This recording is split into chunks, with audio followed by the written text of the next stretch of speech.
let's hear from Administrator Reiskin. Okay, thank you, Madam President, and through the President to Councilmember Gallo and the rest of the council and to the public. First, I'll just say I appreciate all the public comment. I heard it all and take it all to heart. I know that this is a project that there are a lot of strong opinions about, and I respect and appreciate those. At the time that this item was scheduled, we had indicated that while it was fine to pick a date and to pick this date, it was our hope at that time that we would have a deal negotiated that we could then analyze, though I think we had said at the time that we wouldn't be able to provide an analysis until we have arrived at a deal. And as of today, we have not arrived at a deal with the Oakland A's that we can then analyze, and that's why we are not able to provide that analysis to you today. But I do want to make clear, and particularly to respond to a number of the public comments, that it is absolutely our intent to commission an independent fiscal and economic analysis and bring that to the council and the public for its review before we ask the council to vote on anything. So that is still absolutely part of our plans. It's something that I feel would be important for me to even be able to recommend something to the council. Certainly it's something that the council and the public deserve to have. So we will absolutely do that as this item was originally intended. We can't do it until we have a deal negotiated, because once we have the terms of the deal, then we can do the fiscal and economic analysis, and we're absolutely committed to do that. Please know that our negotiators remain hard at work trying to hammer out a final deal.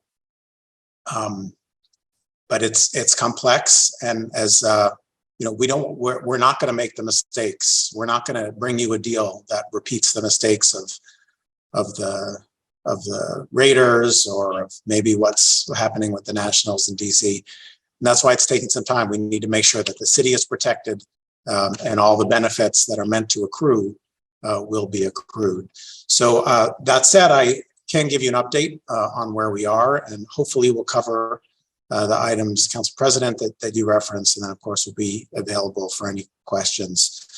So just, the context, just as a reminder, the project is, as proposed, is located at the 55-acre port site, formerly known as the Howard Terminal, that's directly adjacent to Jack London Square, and that is physically separate from the rest of the maritime area of the port.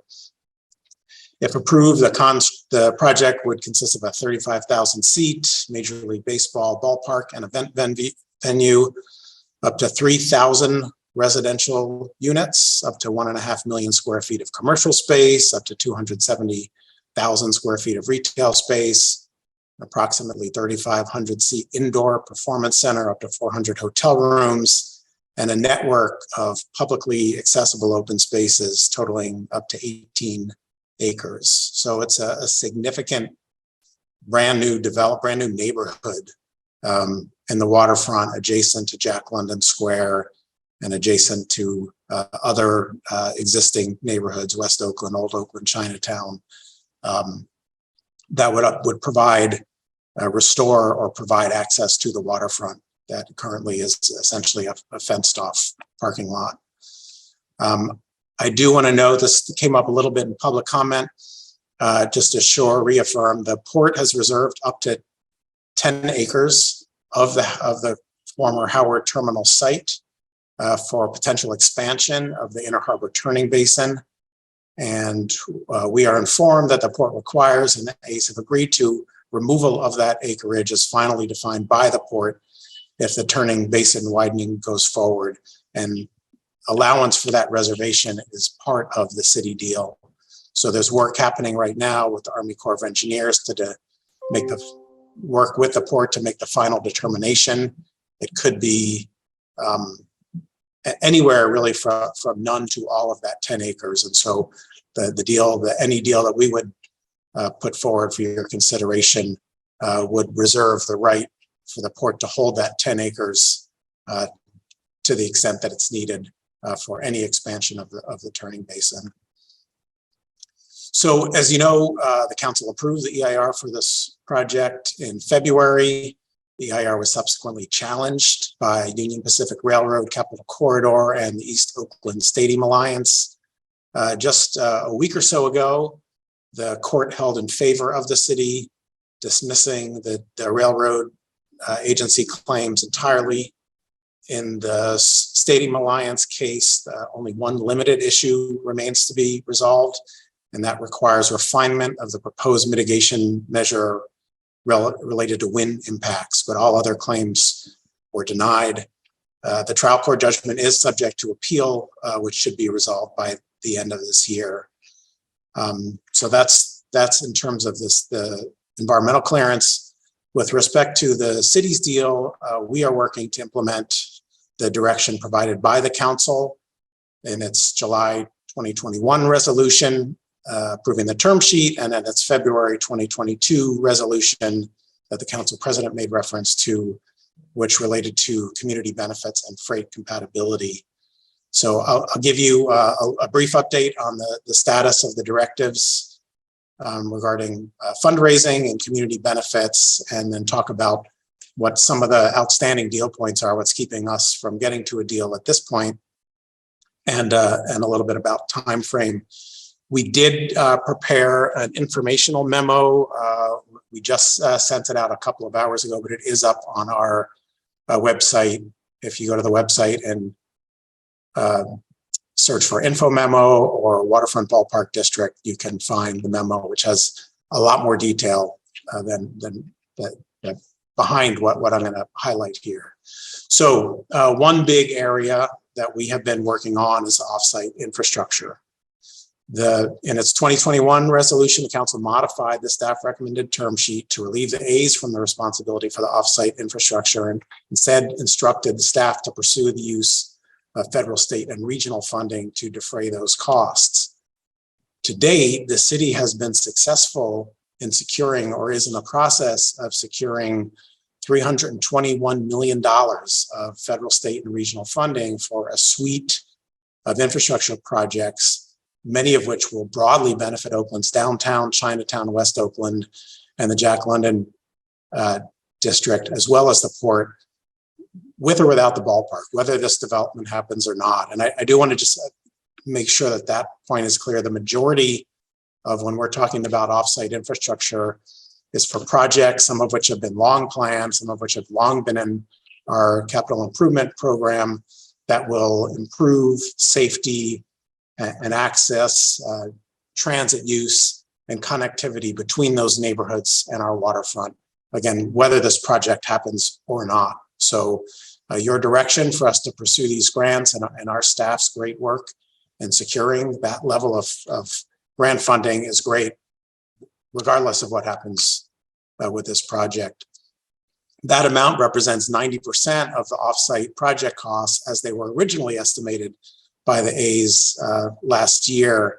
And I do want to just note that this amazing accomplishment would not have been possible without the Herculean efforts of our OakDOT staff, led by our new major projects team, and great partnership we have working together with the port on this, as well as some of our funders, such as the Metropolitan Transportation Commission, California State Transportation Agency, and the U.S. Department of Transportation.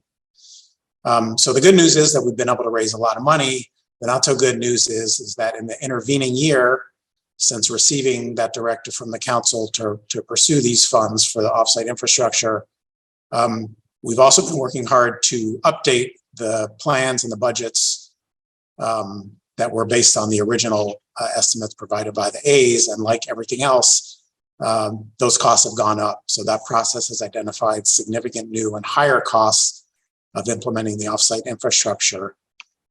So that leaves more work to do to close the gap. So we do, therefore, based on our current assumptions, project a funding gap at this time.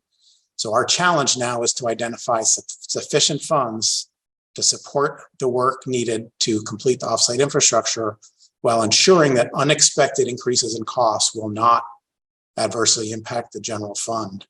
And one of the public speakers mentioned, seemed to be maybe conflating the measure that is on the ballot for a new infrastructure bond with this project, we are assuming $0 from that measure for this project. It's nowhere in our funding plan. So that measure with regard to transportation infrastructure is for the kind of core work of OCDOT, as we were talking about in an earlier item, to pave our streets and to make improvements in our streets citywide.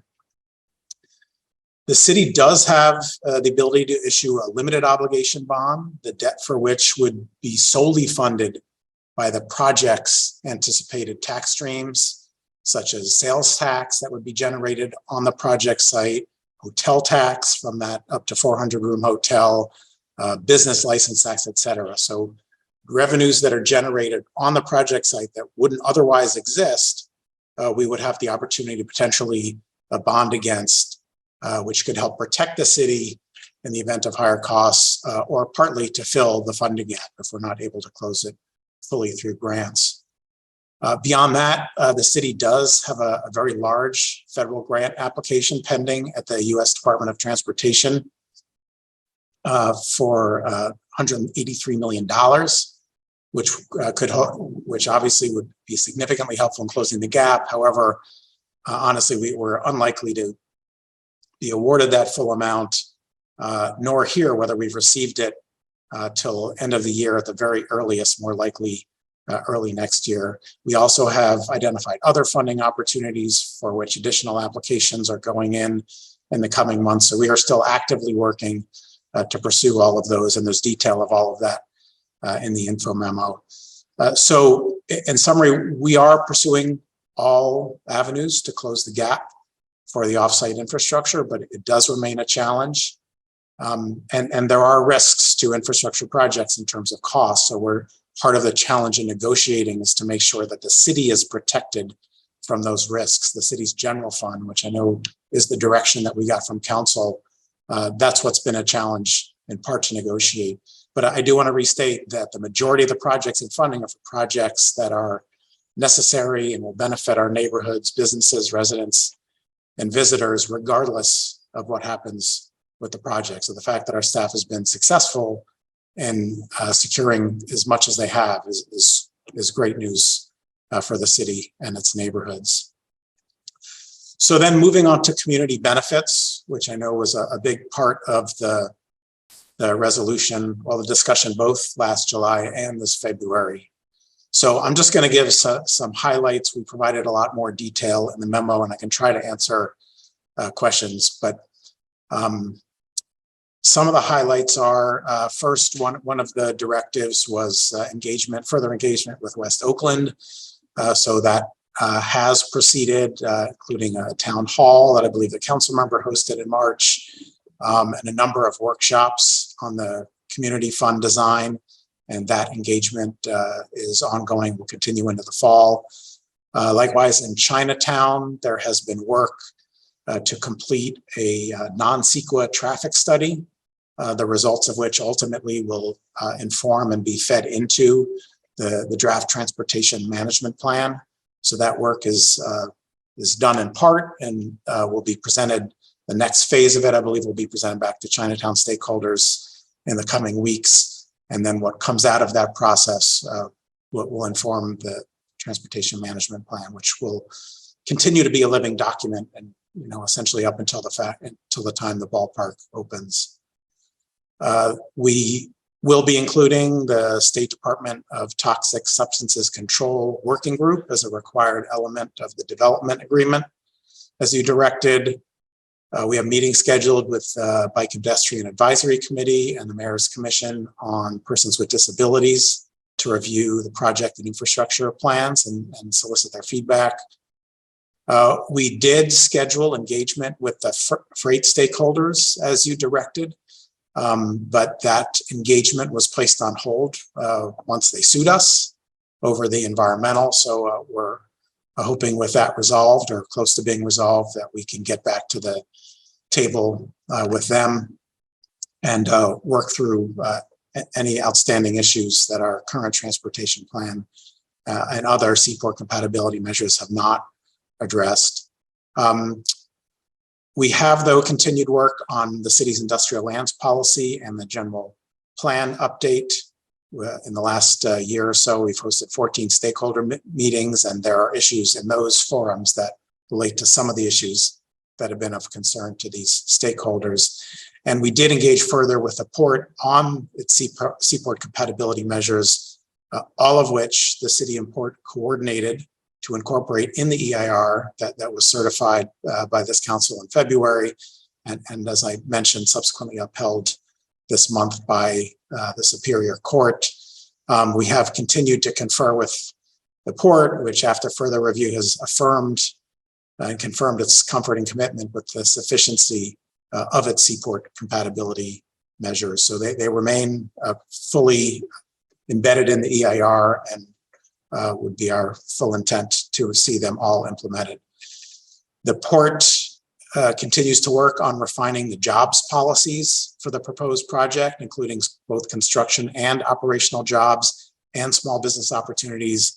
And their goal is to complete this work in October. And the final agreement there would be essentially attached to any proposed development agreement that we would bring for your consideration. So it would be essentially included by reference. And then finally, the governing structure of the community fund has been workshopped, and the fund structure and governance model has been developed by the stakeholders. So we are, that's undergoing review by the city attorney's office and Department of Race and Equity, I believe. And once that's finalized, that will also be an exhibit to the development agreement, and also will come forward separately to the city council for its consideration to be adopted by ordinance. So that would be a structure that's locked in terms of managing the funds to support the community benefits. So as I said, we have not reached agreement with the A's on an agreement that we are comfortable to bring to the council for its consideration. The main open items are as follows. One is coming to agreement on the schedule of performance, timeline, and remedies around the parties' respective obligations to complete the ballpark and the offsite infrastructure. That's one area that we're still working on. The extent of the enhanced infrastructure financing district and additional investment into on-site infrastructure, and which project tax revenue streams go to fund on-site or off-site infrastructure. And just to pause for a sec, the big picture is that the developer is on the hook to pay for the ballpark, all the buildings on the site, and the on-site infrastructure. The tax increment from property taxes is available to reimburse the developer for on-site public infrastructure, such as streets and parks. The city grants, or the grants that the city has secured, would be supporting the offsite infrastructure. As I mentioned, project generated revenues other than property tax could be used as contingency for that as well. There is some now discussion about changing the contours perhaps of the infrastructure financing district, which would allow for a potential greater capture of property tax increment. But still, it would really, the concept is the only increment that's generated because of the project would be available. So that's where we're trying to finalize those details. And then finally, we do continue to negotiate over community benefits, including the amount of on-site affordable housing, making sure that we're following the council's direction, as well as there's a set aside from that project site-specific property tax increment that is meant to go to support the off-site affordable housing. And lastly, the scope and tenure of the A's non-relocation commitments, very standard in any kind of stadium deal to have a non-relocation agreement. If we're going to do all this work, we want to make sure the A's are going to stay. So we're still working on those details. So that's what's left to be done. Those are definitely some meaty issues, but we are working in earnest and in good faith to try to get those resolved. In terms of timeline, if Our goal was to aim to have something for the council's consideration this calendar year. The timeline is very, very tight to do that. In order to do that, we would be planning commission next month at the Community and Economic Development Committee of the council in November with the independent fiscal analysis, or if not sooner, and then for council consideration late November, early December. So I do get regular reports from our team.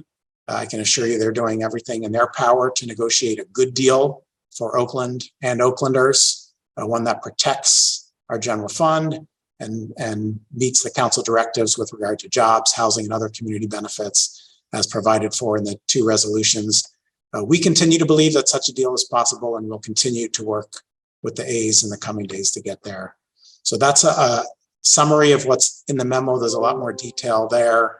It should be in your inboxes just from a couple hours ago, and I'd be happy to answer any questions.